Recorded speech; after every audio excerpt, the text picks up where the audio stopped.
আসসালামু আলাইকুম দর্শক বন্ধুরা, আপনারা সবাই কেমন আছেন? আশা করি আল্লাহ ভালো আছেন।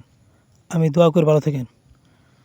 আজকে আমি অবস্থান করতেছি নরসিংদী জেলা মনোহরদী থানা হাবিবপুর ইউনিয়নের ৯ নং ওয়ার্ডের যে স্থানটি, এটি হলো হাবিবপুর উচ্চ বিদ্যালয়ের একদম মূল ফটকে। এটি হাবিবপুর উচ্চ বিদ্যালয়ের পিছনে যে মূল ফটকের রাস্তাটি, এটি হলো শেখের বাজার হইতে মনোহরদী যাবার যেই রাস্তা, এই একান্তই একটি গুরুত্বপূর্ণ রাস্তা। এই রাস্তাতে আমি কিছুদিন আগেও একটি ভিডিও করেছিলাম, যেখানে মানুষের দুর্ভোগ।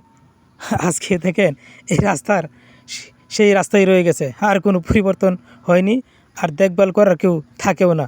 আসলে এই সমস্ত রাস্তার বিকল্প কোনো পরিচর্যা না করে, রিপেয়ারিং না করে, এই রাস্তাগুলি সংস্কার না করে আসলে কোথায় যে সরকারি বরাদ্দ চলে যায় সেটা আর দেখার কেউ নেই।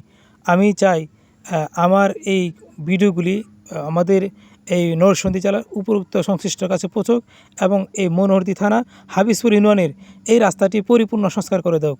কারণ দেখেন, এখানে বিশাল বড় এক শিক্ষা প্রতিষ্ঠান, পাশাপাশি এখানে কিন্তু একটি বিশাল বড় আকারের একটি কলেজও আছে, কিন্তু সেটি হয়নি, এখনও চালু হয়নি।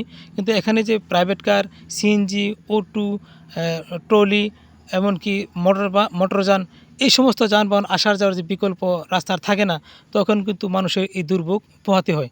এখানে দৈনন্দিন জীবনে স্থানীয় সূত্রে জানা যায় কোনো না কোনো একটা দুর্ঘটনা ঘটছে।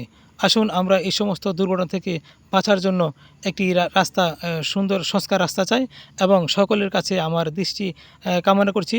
আজকে আমরা এই দুর্ভোগ আর কত পোহাতে হবে জানি না, তবে এই সমস্ত রাস্তাগুলি অতি দ্রুতই সংস্কার করা দরকার। আমাদের এই দুর্ভোগ থেকে মুক্তি একান্তই দরকার। সকলে ভালো থাকবেন, সকল সুস্বাস্থ্য কামনা করে এখানে বিদায় নিচ্ছি। আসসালামু আলাইকুম।